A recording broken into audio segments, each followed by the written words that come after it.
কুষ্টিয়ায় ১৮ ঘন্টার ব্যবধানে ২ জন শিশু মৃত্যুবরণ করেছেন।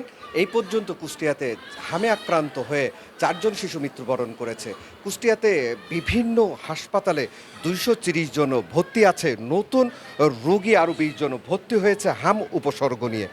এখন পর্যন্ত কুষ্টিয়া স্বাস্থ্য বিভাগের তথ্যমতে কুষ্টিয়াতে মেডিকেল এবং কুষ্টিয়া ২৫০ শয্যা বিশিষ্ট জেনারেল হাসপাতালে ২৩০ জন হাম আক্রান্ত হয়ে রোগী ভর্তি আছে। বর্তমানে হাসপাতালে ২৩০ জন রোগী ভর্তি আছে এবং হাম আক্রান্ত হয়ে ৩৩০ জন রোগী হাম সংক্রমণ নিয়ে তারা চিকিৎসা নিয়েছে। আমাকে যদি বলতে হয় কুষ্টিয়াতে এখন পর্যন্ত হামের উপসর্গ নিয়ে ৪ জন শিশু মৃত্যুবরণ করেছে। শুধু ১৮ ঘন্টার ব্যবধানে ২ জন শিশু মৃত্যুবরণ করেছে। তো এই স্বাস্থ্য বিভাগের তথ্যমতে কুষ্টিয়ার বিভিন্ন হাসপাতালে হাম উপসর্গ নিয়ে ৩২০ জন রোগী চিকিৎসাধীন নিয়ে রয়েছে এবং বিভিন্ন কুষ্টিয়ার ৬টি উপজেলার হাসপাতালগুলোতে ২৩০ জন রোগী হাম উপসর্গ নিয়ে ভর্তি আছে।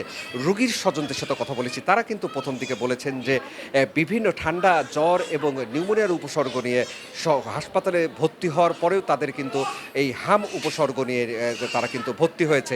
একটু কথা যদি বলতে হয়, এই হামের সাথে সাথে কিন্তু তাদের যে শ্বাসকষ্ট, সে শ্বাসকষ্ট নিয়ে কিন্তু শিশু রোগী তারা কিন্তু ভুগছেন এবং সাথে কিন্তু প্রচণ্ড জ্বর, কিছুতেই কিন্তু এই জ্বর নামছে না বলে কিন্তু তারা এমনটি জানিয়েছেন। আরেকটি বিষয় আমি তথ্য দিয়ে রাখতে চাই, কুষ্টিয়া ২৫০ শয্যা বিশিষ্ট মেডিকেল কলেজ সহ যে মেডিকেল কলেজ হাসপাতাল আছে সেখানে কিন্তু একটি বিষয় কিন্তু সবথেকে বেশি রোগীর স্বজনদেরকে উদ্বিগ্ন করে তুলেছে, সেটি হচ্ছে যে অক্সিজেন এবং আইসিইউ বেড এই স্বল্পতা না থাকার কারণে কিন্তু যারা চিকিৎসা নিতে আসা শিশুরা কিন্তু ব্যাপকভাবে কিন্তু তারা ভোগান্তির মুখে পড়েছেন। এখানে কিন্তু আইসোলেশন যে বেড থাকার কথা, সেখানে কিন্তু আইসোলেশন বেড কুষ্টিয়া জেনারেল হাসপাতাল সহ কিন্তু মেডিকেল কলেজ হাসপাতালে নেই, একটি কিন্তু তারা বলছে। আরেকটি বিষয় তারা বলছেন, রুগীরা বলছেন যে এখানে কিন্তু চিকিৎসকদের অসহযোগিতার কিন্তু আরেকটি হিসেবে কারণও তারা কিন্তু এদিকে বলছেন। তো আমাকে যদি বলতে হয় কুষ্টিয়াতে কিন্তু কুষ্টিয়া ২টি উপজেলা কিন্তু হামের হট স্পট হিসেবে কিন্তু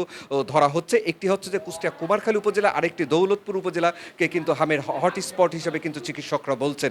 তো আরেকটি চিকিৎসকরা বলছেন যে ঠান্ডা এবং জ্বরের উপসর্গ হওয়া মাত্রই কিন্তু চিকিৎসক এবং হাসপাতালে ভর্তি হওয়ার পরামর্শ দিচ্ছেন। এটির ফলে কিন্তু একদিকে শিশুর মৃত্যুর হার যেমন রোধ করা যাবে, অন্যদিকে কিন্তু হামের যে উপসর্গ সেটি কিন্তু প্রথম থেকেই কিন্তু চিকিৎসার ব্যবস্থা করা যাবে। আমাকে যদি একটি কথা বলতে হয় যে কুষ্টিয়াতে ১ সপ্তাহের ব্যবধানে ৪ শিশু মৃত্যুবরণ করেছে এবং ১৮ ঘন্টার ব্যবধানে ২ শিশু মৃত্যুবরণ করেছে এবং পুরো জেলাতে এখন পর্যন্ত হামের উপসর্গ নিয়ে ২২০ জন রোগী ভর্তি আছে।